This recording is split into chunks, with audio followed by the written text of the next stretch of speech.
Mungkin pada kesempatan ini saya ingin sampaikan beberapa hal, antara lain bahwa tersebarnya isu bahwa beberapa kasus yang viral di medsos terkait dengan pasien-pasien PDP yang meninggal, di mana keluarganya memaksakan kehendak untuk mengambil jenazahnya dikuburkan tidak melalui cara COVID.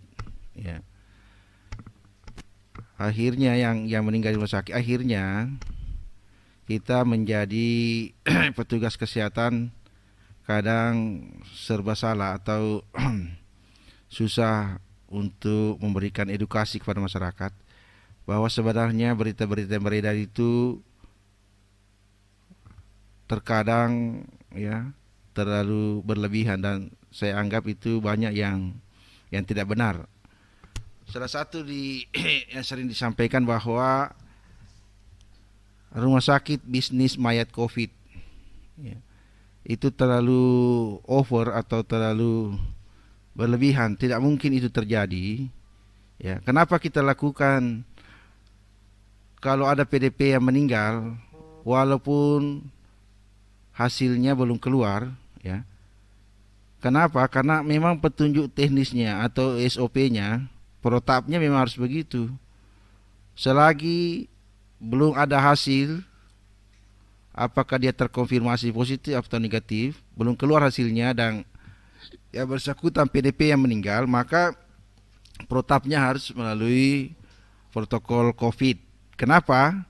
Karena menurut para ahli dikhawatirkan untuk terjadi penularan, ya, kepada keluarganya, ya. Sehingga petugas rumah sakit mau tidak mau harus mengikuti aturan yang telah ditetapkan, telah disepakati, ya. Sebab kalau tidak,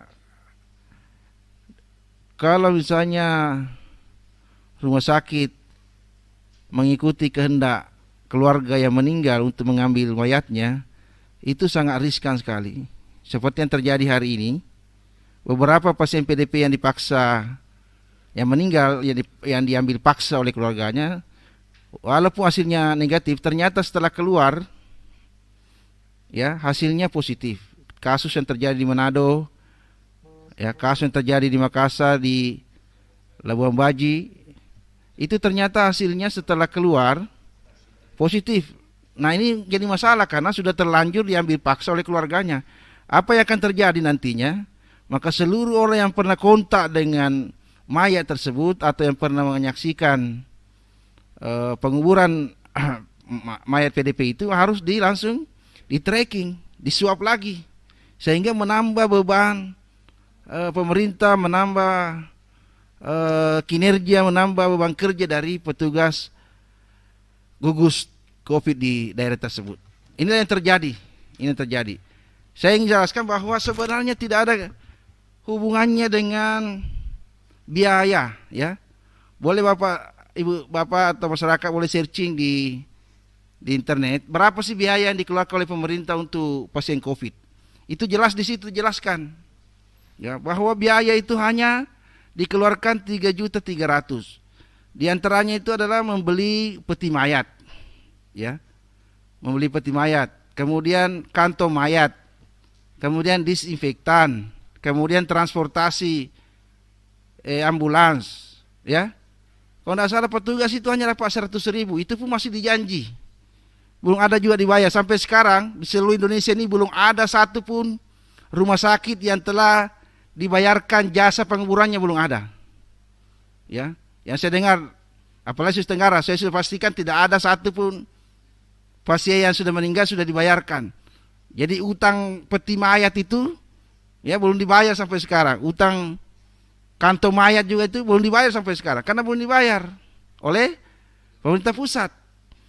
Jadi sangat tidak masuk akal kalau ada kasus di Manado, katanya disogok keluarganya 5 juta atau berapa? Hah? 50 juta?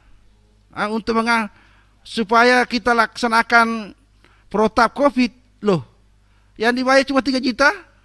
Kok mau sogok sampai 50 juta? Kan tidak masuk akal itu, ya. Ada juga isu bahwa Saya satu pasien COVID di rumah sakit dibayar sampai 200 sekian juta satu orang. Kalau itu terjadi, maka Indonesia mau ambil uang dari mana dengan sekarang 30.000 pasien positif, ya. Dikali dengan 200 juta saja itu sudah ya 60 triliun kalau salah ya. Di mana mau ambil uang pemerintah untuk bayar itu? Tidak masuk di akal, ya. Jadi kalau saya mengharapkan kepada masyarakat, kalau mendengarkan berita-berita yang tidak valid, ya tidak bisa dipertanggungjawabkan, baik secara ilmiah maupun dari sumber informasi yang tidak bisa diketahui dengan jelas, dengan tepat, mohon jangan di-share, jangan di-share. Kasihan masyarakat jadi korban, ya. Demikian mungkin informasi yang sempat saya sampaikan pada sore ini. Terima kasih atas perhatiannya. Assalamualaikum warahmatullahi wabarakatuh.